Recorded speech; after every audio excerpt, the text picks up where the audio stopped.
Halo semuanya, selamat datang di podcast JMK FM. Tempat kita ngobrolin karya sastra dan dengan cara yang santai, dekat tapi juga analitis. Hari ini saya Benny dan hari ini saya bakal jadi moderator kalian untuk sebuah topik yang jujur saya cukup nostalgia ya, sekaligus menarik untuk dibedah secara akademik. Karena hari ini kita bakal masuk ke dunia drama romantis Indonesia yang mewakili dua zaman berbeda. Karya pertama sudah pasti kalian kenal lah, ADC, Ada Apa Dengan Cinta.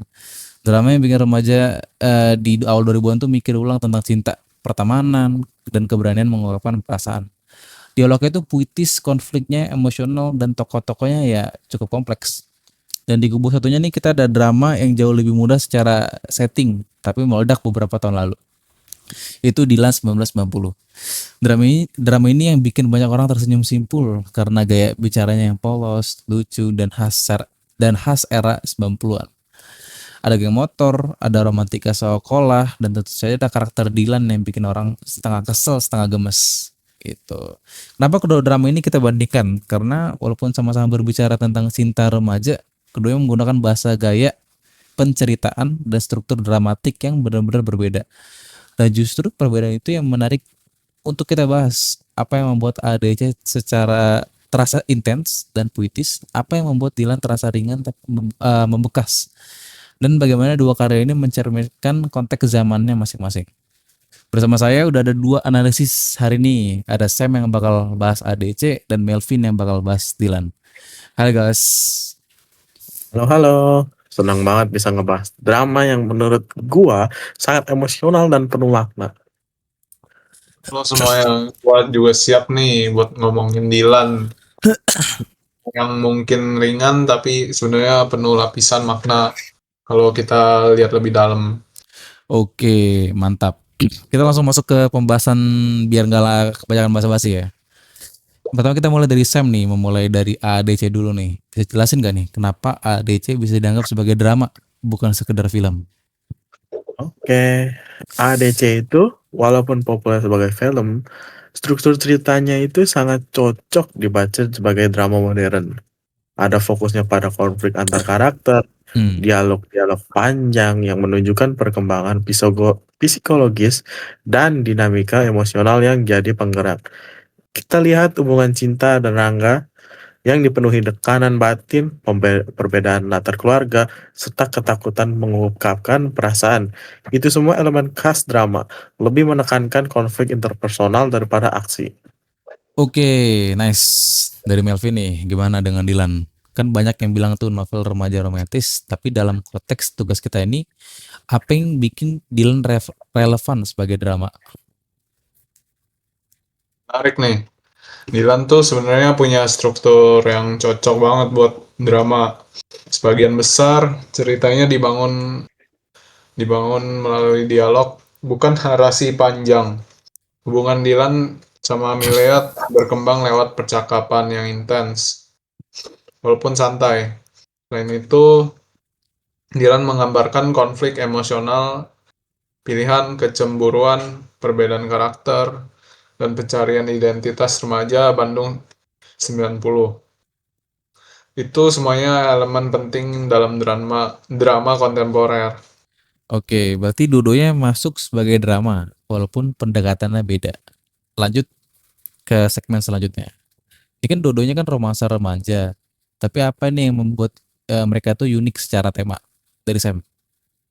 Kalau AADC itu mengangkat tema kedewasaan emosional, keberanian menghadapi perasaan sendiri, dan konflik internal yang kuat.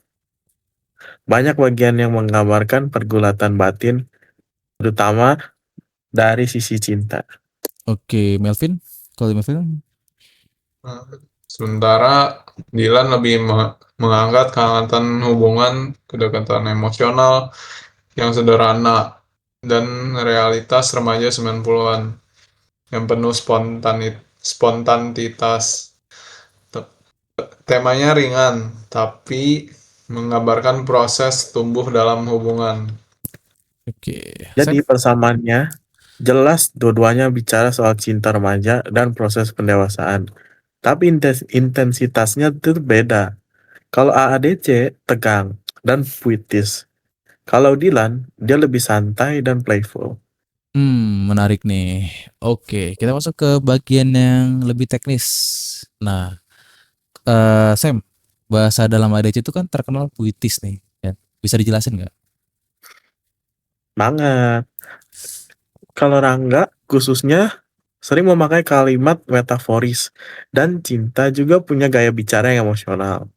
Banyak dialog yang sebenarnya bisa berdiri sebagai puisi. Contohnya, saat Rangga bicara soal keheningan, kehilangan, atau ketika Cinta bertanya tentang perasaan mereka, tapi Rangga terus menghindar. Ini menunjukkan pilihan bahasa simbolis dan padat makna.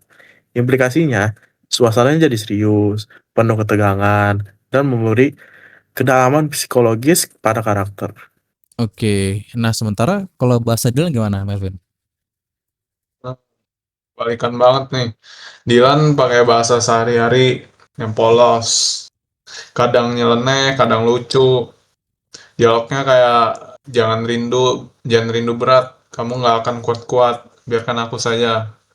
Ini simple, tapi menunjukkan karakter Dilan yang spontan dan agak nakal tapi tulus.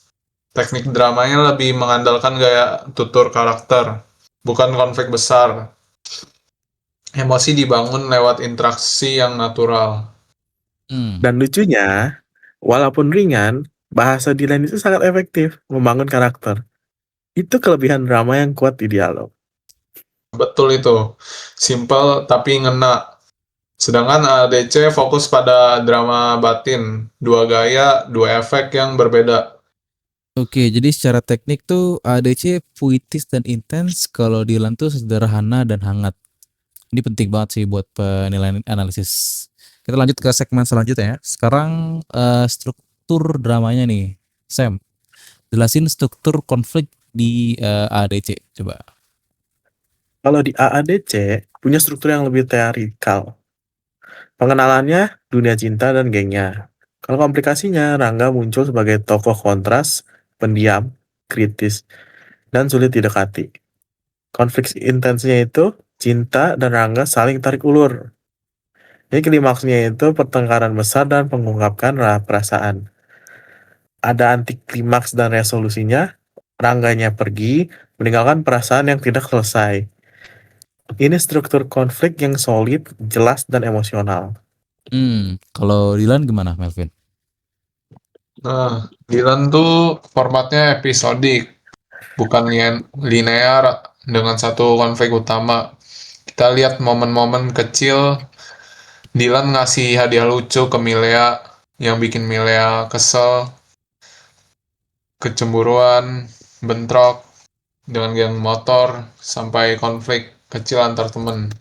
Semuanya itu bukan konflik besar, tapi rangkaian fragmen yang menunjukkan perkembangan hubungan. Struktur ini mirip dengan drama slice of life. Dan ini mempengaruhi nuansa keseluruhan. AADC lebih meledak-ledak emosinya, sedangkan Dylan lebih kontemplatif dan nostalgia. Oke, makin kelihatan ya perbedaannya. Untuk selanjutnya nih, kita ke segmen pesan konteks sosial. Kan setiap drama kan pasti ada pesan dan konteks sosialnya. Mari kita bahas dari Sam dulu nih, dari ADC gimana? AADC itu membawa konteks sosial politik lewat latar keluarga Rangga. Ada bayang-bayang tekanan politik yang mempengaruhi keluarganya, dan itu mempengaruhi pribadinya. Pesan dramanya berkaitan dengan keberanian jujur pada diri sendiri menghadapi luka masa lalu. Oke. Nah, Dylan tuh membawa konteks sosial yang berbeda. Kehidupan remaja era 90-an, ada geng motor, surat cinta, cara pacaran yang lebih sederhana, komunikasi non-digital. Pesannya hubungan dibangun lewat perhatian kecil, bukan drama besar. Perbedaan zaman ini juga mempengaruhi cara karakteristik berinteraksi. Oke, jadi keduanya bukan cuma drama cinta ya, tapi cerminan zamannya. Oke, kita langsung kesimpulan aja ya. Berarti kita simpulkan sedikit nih dari tema dan teknik bahasa, struktur dan pesan. Kita bisa lihat nih bahwa ADC ini puitis, emosional, penuh konflik batin. Kalau Dylan itu lebih ke ringan, hangat dialogis, dan dekat dengan kehidupan remaja. Benar. AADC mengajak kita memahami emosi yang rumit dan bagaimana perasaan yang tidak terucapkan bisa membentuk takdir. Nah, sementara Dylan mengingatkan bahwa cinta nggak harus ribet. Kadang cukup dengan kejujuran, spontanitas, dan keberanian untuk menjaga diri sendiri.